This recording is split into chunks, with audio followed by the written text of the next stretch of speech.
Hello friends, welcome to this channel stock market info. तो चलिए friends, video को start करेंगे। वीडियो में फ्रेंड्स बहुत सारे क्वार्टर वन के नंबर्स आए हैं, उसको कवर करेंगे। कुछ कंपनीज़ को लेकर अपडेट्स निकल कर आए हैं, उसको भी कवर करेंगे। तो आप उन कंपनीज़ को अगर आपके वॉच लिस्ट में है या आपके पोर्टफोलियो में, तो उनको ट्रैक कर सकते हो। स्टार्ट करेंगे फ्रेंड्स, सबसे पहले DIS का डेटा, जो कि हम डेली ट्रैक करते हैं।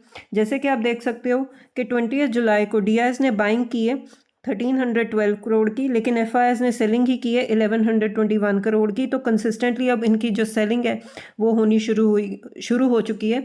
तो आने वाले टाइम में देखेंगे फ्रेंड्स, क्योंकि क्वार्टर वन का जो है सीजन चल रहा है, स्टॉक स्पेसिफिक एक्शन बनता है। तो देखते हैं कि FIS की बाइंग कैसे प्रोजेक्शन आगे आगे निकल कर आती है। नेक्स्ट है फ्रेंड्स, अभी अभी लिस्ट हुई है कंपनी आस्था स्पिनटेक्स। ये कंसिडर करेगी अपना डिविडेंड, अगर इन्होंने देना है कि नहीं देना, और बोनस इशू ऑन जुलाई 23। तो जुलाई 23 इन्होंने फिक्स की है, जिस दिन जो है कंपनी की बोर्ड मीटिंग होगी, उसमें ये डिसीजंस लेंगे। उसके साथ साथ फ्रेंड्स और क्या डिसीजंस होंगे उसको भी डिटेल में थोड़ा सा डिस्कस कर लेते हैं। सबसे पहले जैसे कि बोनस इशू हमने डिस्कस कर ही लिया है कि जुलाई 23 को वो बोनस के बारे में डिस्कशन करेंगे कि बोनस डिक्लेयर करना है कि नहीं करना। डिक्लेरेशन ऑफ फाइनल डिविडेंड, ये दूसरा उनका एजेंडा है, मतलब कौन कौन से पॉइंट्स वो डिस्कस करना चाहते हैं, ये सेकंड पॉइंट है। और तीसरा पॉइंट है friends, expansion into forward integrated textile products, मतलब एक्सपेंशन के बारे में सोचेंगे। और उसके बाद फ्रेंड्स, ये टेक्सटाइल सेक्टर में काम करते हैं, उसको लेकर एक्सपेंशन के उनके क्या डिसीजन है, उसके बारे में ये बोर्ड मीटिंग होगी। तो जुलाई 23 आप इसको फोकस में रख के चल सकते हो। नेक्स्ट है फ्रेंड्स, बहुत ही इंपॉर्टेंट, इंडिया का कोर सेक्टर का जो डेटा है वो सामने आया है, और जो आउटपुट है फ्रेंड्स वो ग्रो हुआ है 5% के साथ इन जून। तो अगर आप डेटा देखो तो बहुत ही अच्छा डेटा है, 5% के साथ ग्रोथ हुई है। और जो बेस ईयर भी लिया है फ्रेंड्स, वो उन्होंने नया लिया है, क्योंकि पहले हमारा जो बेस ईयर था जिसके बेसिस पर कैलकुलेशंस होती थी वो पहले पुराना था, यानी कि 2011-12 था। अब बेस ईयर चेंज हो गया 2022-23, तो उसके बेसिस पर जो है कुछ चेंजेस हुए हैं। उसके बाद ये डेटा निकल कर आया, तो बहुत ही अच्छा डेटा है। और फ्रेंड्स सबसे इम्पोर्टेंट जो पॉजिटिव बात ये है, 5 महीने के हाई पर आया। तो इसको थोड़ा सा फ्रेंड्स डिटेल में डिस्कस कर लेते हैं।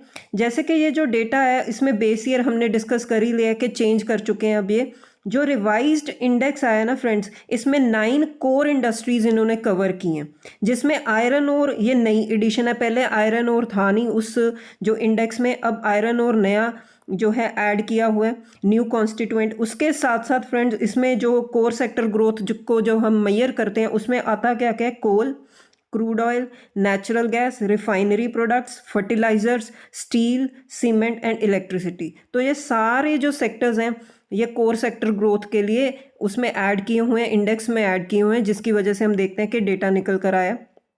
और डेटा आया कैसे, सारे के सारे सेक्टर्स तो फ्रेंड्स भागते नहीं है एक टाइम पे, कुछ सेक्टर्स में ग्रोथ होगी, कुछ में नहीं भी होगी। नेट नेट हमें दिख रहा है कि 5% की ग्रोथ है।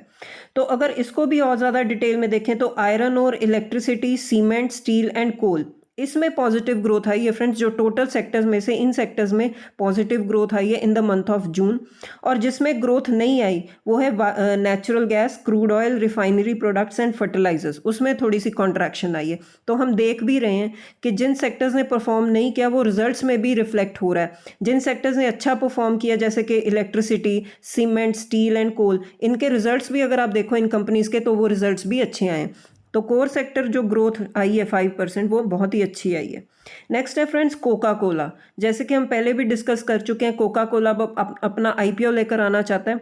कैसे, उनकी जो इंडियन बॉटलर सब्सिडरी है जिसको बोलते हैं हिंदुस्तान कोका कोला होल्डिंग्स, तो IPO की तैयारी चल रही है फ्रेंड्स। उसके लिए उन्होंने कुछ बैंक्स भी अपॉइंट किए हैं, जैसे कि वो प्रोसेस जो होता है वो कंप्लीट कर रहे हैं।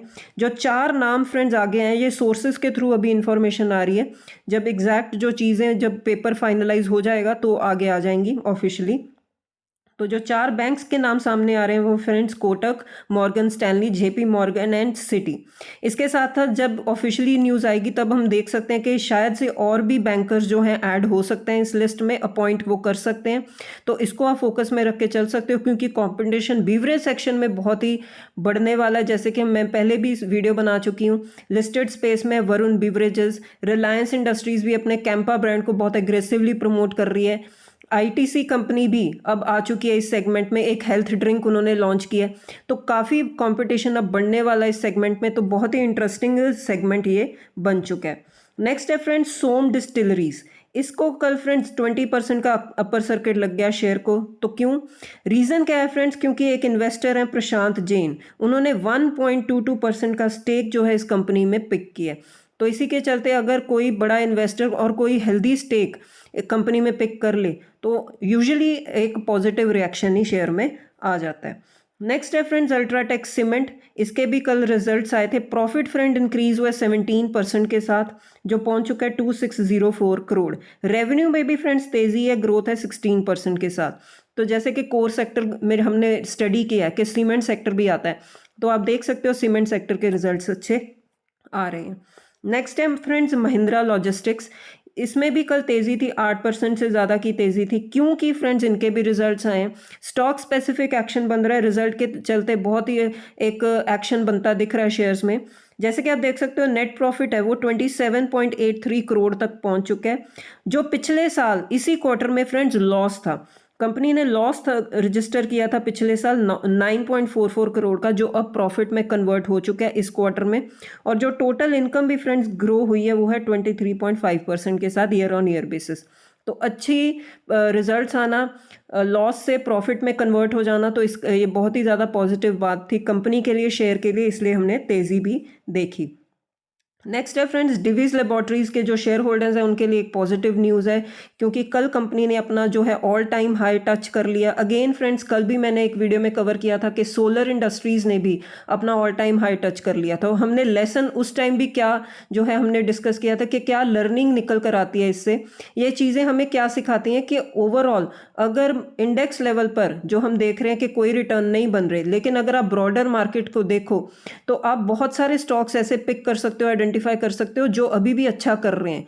तो ये वन ऑफ द एग्जाम्पल है कि अगर हम बोलें कि पैसा बन ही नहीं रहा स्टॉक मार्केट में तो ये बहुत ही गलत बात होगी। अगर आप ब्रॉडर मार्केट को देखो और स्टॉक स्पेसिफिक जो है अपनी रिसर्च को थोड़ा सा और डीपली एनालाइज करो तो आप देखोगे कि काफ़ी स्टॉक्स ऐसे आप आइडेंटिफाई करोगे जिसमें अभी भी अच्छी तेज़ी बनी हुई है, रिटर्न्स बन रहे हैं।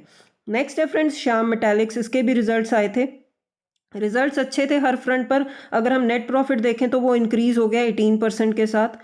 बोर्ड ने फ्रेंड्स जब मीटिंग होती है तो बहुत एडिशनल डिसीजंस भी कई बार बोर्ड मेंबर्स लेते हैं, तो उन्होंने फंड रेजिंग प्लान्स को अप्रूव किया और डिक्लेयर डिविडेंड भी किया है इन फाइनेंशियल ईयर 27। तो थोड़ा सा फ्रेंड्स डिटेल में रिजल्ट्स को स्टडी कर लें तो श्याम मेटालिक्स ने फ्रेंड्स 18% की जो है ईयर ऑन ईयर बेसिस पर नेट प्रॉफिट में ग्रोथ रजिस्टर की है, वो है 345 करोड़।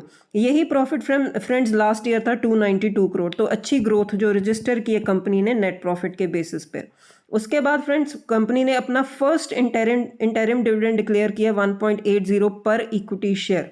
तो इसको भी आप नोट डाउन करके चल सकते हो अगर आप इस कंपनी को ट्रैक करते हो या ये कंपनी आपके पोर्टफोलियो में, तो ये चीज़ें आपके लिए बहुत ही ज़्यादा बेनिफिशियल होंगी।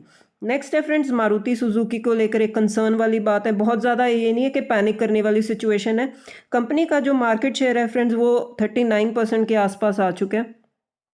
तो बहुत बड़ी कंपनी है फ्रेंड्स, बहुत ज़्यादा ये मतलब फेमस क्यों होती है, क्योंकि इनका जो मेजर फोकस होता है वो होता है ऑन अफोर्डेबल कार्स। तो बहुत ही अच्छा एक मार्केट शेयर है इनका, बहुत ही अच्छे टारगेट करते हैं पब्लिक में से। इनका जो क्लाइंट्स हैं, जो कस्टमर्स हैं, बहुत ही अच्छे हैं। मतलब जो अफोर्डेबल कार्स को फोकस करते हैं वो इनके क्लाइंट या कस्टमर सेगमेंट में आते हैं। लेकिन धीरे धीरे जो फोकस है वो शिफ्ट हो रहा है, लोगों की जो चॉइस है वो प्रेफरेंस है वो शिफ्ट हो रही है towards premium cars, towards SUVs. तो इसके चलते जो है कंपनी मारुति सुजुकी के जो परफॉर्मेंस पर थोड़ा सा इफेक्ट हुआ है। उनका मार्केट शेयर अब ड्रॉप हो चुका है 39% के साथ। तो अगर आप इस कंपनी को ट्रैक करते हो तो अब ये चीज़ें जो है ये न्यूज़ आपके लिए बहुत ही ज़्यादा इंपॉर्टेंट है। नेक्स्ट लास्ट है फ्रेंड्स, जाते जाते एक बार L&T को जो है फोकस में रख के चलते हैं, क्योंकि L&T जैसे कंपनी बहुत बड़ी कंपनी है फ्रेंड्स, बहुत बड़ा मार्केट कैप है इनका, बहुत बड़ा मार्केट शेयर भी है, बहुत सारे मल्टीपल ऑर्डर्स इनको मिलते रहते हैं। जैसे कि रिसेंटली न्यूज़ आई है कि इनको मेटल एंड माइनिंग सेगमेंट है जो इनका, उसको 10,000 से लेकर 15,000 करोड़ तक का जो है ऑर्डर मिला है। इनको इतने बड़े ऑर्डर्स मिलते हैं फ्रेंड्स, लेकिन फिर भी हम देखते हैं कि शेयर में इतना मतलब स्ट्रॉन्ग मूव नहीं आता कि शेयर एकदम से तेज़ी से भाग जाए, क्योंकि ये इनके लिए नॉर्मल बात है। ऐसे ऑर्डर्स मिलना इनके लिए नॉर्मल बात होती है, इसीलिए हम देखते हैं कि एल&टी शेयर में इतनी कुछ खास जो है एक मूव देखने को नहीं मिलता। लेकिन फिर भी अगर आप एल&टी को फोकस में रख के चलते हो तो आप इस न्यूज़ को फोकस में रख के चल सकते हो। तो ठीक है फ्रेंड्स, ये है अपडेट वाला वीडियो। अब मिलते हैं नेक्स्ट वीडियो में। Till then bye bye.